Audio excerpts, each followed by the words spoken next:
Le 2 septembre, la Cour de cassation a rendu son verdict tant attendu dans l'affaire opposant le ministère public à Constant Moutamba, ancien ministre de la Justice poursuivi depuis plusieurs mois pour détournement de près de 20 millions de dollars américains issus du Fonds de réparation et d'indemnisation des victimes des activités illicites de l'Ouganda en RDC, FRIVAO. Depuis le mois de mai, l'affaire Moutamba a tenu la population congolaise en haleine. Âgé de 37 ans, cet ancien candidat président de la République, devenu ministre de la Justice du gouvernement Souminois I, a été finalement condamné à 3 ans de travaux forcés et 5 ans d'interdiction de droit au vote et d'éligibilité après l'expiration de la peine principale, ainsi que d'autres peines complémentaires. Les fonds détournés seront restitués au trésor public. Bonjour, je m'appelle Jolino Malukissa. Je suis directeur du pilier gouvernance de Bouteli. Vous écoutez le 35e épisode de la saison 5 de Ponabiso, capsule audio de Bouteli et du groupe d'études sur le Congo GEC. Ces podcasts analysent chaque semaine un sujet de l'actualité congolaise. Nous sommes le vendredi 5 septembre 2025.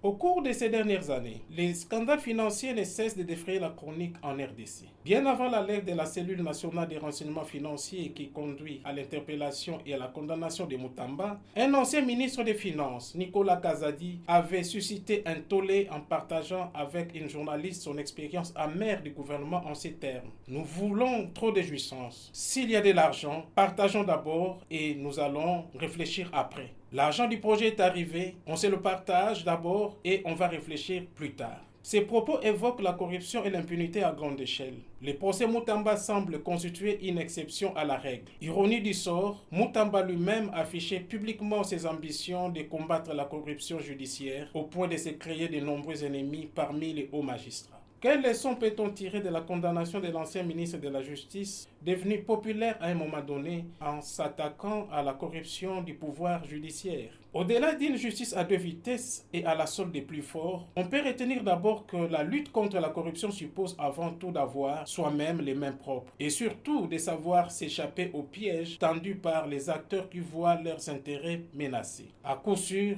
pour se retrouver dans cette situation, Moutamba a certainement scié la branche sur laquelle il était assis. Ensuite, il convient de noter que, malgré les faits reprochés à Moutamba, il a remarquablement conservé une certaine popularité. À la veille du verdict, une tension était observée à sa résidence et au centre-ville de Kinshasa, ce qui a conduit à un fort déploiement de la police et de l'armée. Dans un communiqué de presse, le Conseil supérieur de la magistrature avait invité tout citoyen à la retenue et au respect des lois de la République les jours du prononcé du jugement. La mobilisation d'une partie de l'opinion nationale en faveur de Moutamba est révélatrice des revendications majeures des Congolais. En premier lieu, il s'agit de la désapprobation d'une justice à deux vitesses. En second lieu, la conscience collective au pays aujourd'hui a une logique selon laquelle il faut toujours soutenir celui qui partage ses avoirs avec les pauvres ou défend les intérêts de ces derniers, même s'il a détourné les deniers publics. Par conséquent, les autorités publiques réputées corrompues à l'échelle nationale ou locale parviennent toujours à se faire élire à partir du moment où elles se livrent au blanchiment des capitaux en investissant notamment dans les régions ou territoires d'origine. Comme on le dit à Kinshasa, Apesa Atalate. De nombreux mandataires publics ont recours à cette recette qui ne favorise pas le développement national.